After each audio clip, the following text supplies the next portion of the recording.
Book summary: Fire in the Lake, The Vietnamese and the Americans in Vietnam. Frances Fitzgerald. Fire in the Lake, The Vietnamese and the Americans in Vietnam by Frances Fitzgerald is an influential and deeply researched book that examines the Vietnam War through the lens of both Vietnamese and American perspectives.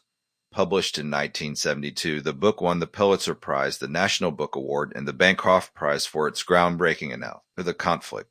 Fitzgerald's work goes beyond military strategy and political maneuvering to explore the cultural misunderstandings and ideological clashes that led to America's failure in Vietnam.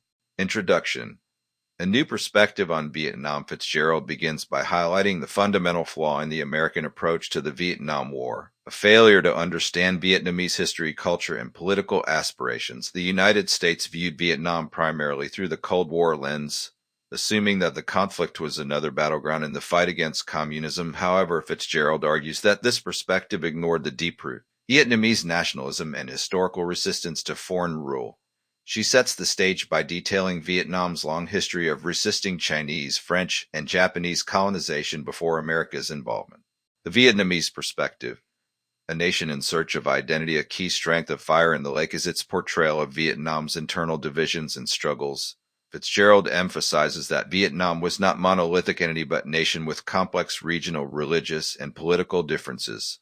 The book describes the rise of Ho Chi Minh and the Viet Minh movement, showing how they successfully mobilized support by appealing to shared sense of Viet nationalism and anti-colonial sentiment.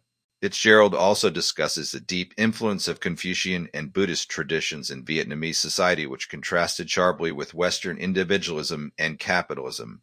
She argues that American policymakers failed to grasp these cultural nuances, leading to disastrous policies that alienated the very people they sought to win over. The Diem regime and the failure of American nation building. One of the book's most detailed sections focuses on the South Vietnamese government under Ngo Dinh Diem.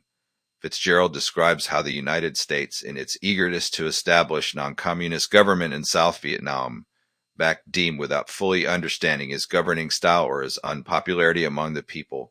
Diem, Catholic leader in predominantly Buddhist country, ruled with authoritarian style that alienated large segments of the population. His administration was marked by corruption, nepotism, and repression of political opponents, including Buddhists who protested against his policies. Fitzgerald argues that America's blind support for Diem, despite clear signs of his ineffectiveness, demonstrated fundamental misunderstanding of Vietnam's internal dynamics. His eventual assassination in 1960, supported by American officials, only deepened the instability in South Vietnam. The American intervention. Misguided policies and military failures. Fitzgerald critiques American military strategy in Vietnam, particularly the reliance on massive firepower search and destroy missions and the Strategic Hamlet program. She describes how these tactics failed to win the hearts and minds of the Vietnamese people, instead driving them toward the Viet Cong. The American military, accustomed to conventional warfare, struggled against an enemy that relied on guerrilla tactics, deep knowledge of the terrain, and unwavering commitment to their cause. The book also highlights the contrast between the Viet Cong's discipline and ideological dedication versus the demoralized and often corrupt South Vietnamese army. Fitzgerald details how American soldiers, despite their technological superiority, were unable to combat an enemy that blended seamlessly into the civilian population. She also examines the toll of the war on American troops, noting the psychological and moral challenges they faced, leading to widespread disillusionment and questioning of the war effort. The media and the American public's changing perception. Another crucial aspect of Fire in the Lake is its discussion of the role of the media in shaping public opinion about the war. Fitzgerald explores how American journalists brought the brutal realities of the conflict into American homes, leading to growing opposition to the war. The images of burned villages, civilian casualties, and body bags returning home shattered the initial optimism of U.S. policymakers. Fitzgerald also describes how the Tet Offensive of 1968 was a turning point not because of its military impact, but because it exposed the weaknesses of the American strategy and the misleading optimism of government officials. The offensive, massive coordinated attack by the North Vietnamese and the Viet Cong contradicted the U.S. government's claims that the war was nearing successful conclusion. This event, along with increasing anti-war protests, forced the U.S. to reconsider its involvement in Vietnam. Cultural clashes and the limits of American influence. One of Fitzgerald's most compelling arguments is that the Vietnam War was not just military failure, but cultural and ideological one. She contends that American efforts to impose Western-style democracy and capitalism on Vietnam ignore the deeply ingrained traditions and social structures of the Vietnamese people. As officials influenced by their own experiences and worldview assumed that economic aid and military support alone could create stable government. However, Fitzgerald argues that Vietnamese society operated on different principles.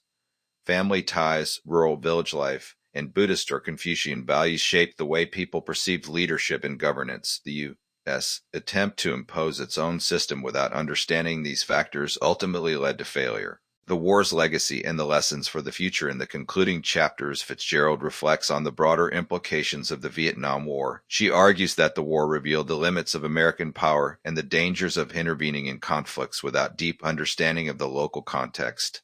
The war also had profound consequences for American society, leading to widespread disillusionment with the government, loss of faith in military interventions, and political divisions. Fitzgerald warns against repeating the same mistakes in future conflicts, emphasizing that military might alone cannot solve complex political and cultural problems.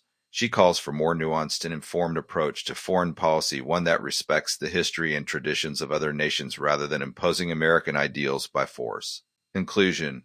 The landmark work on Vietnam, Fire in the Lake, remains one of the most important books on the Vietnam War, praised for its depth, insight, and balanced analysis. Fitzgerald's ability to weave historical context, political analysis, and cultural critique into compelling narrative makes this book essential reading for anyone seeking to understand the Vietnam War and its lasting impact. By presenting both Vietnamese and American perspectives, she challenges readers to reconsider their assumptions about the conflict and its causes. Her work serves as a powerful reminder that war is not just about battles and strategies, but about people, cultures, and the unintended consequences of foreign intervention. Even decades after its publication, Fire in the Lake continues to be a vital resource for understanding one of the most controversial wars in modern history.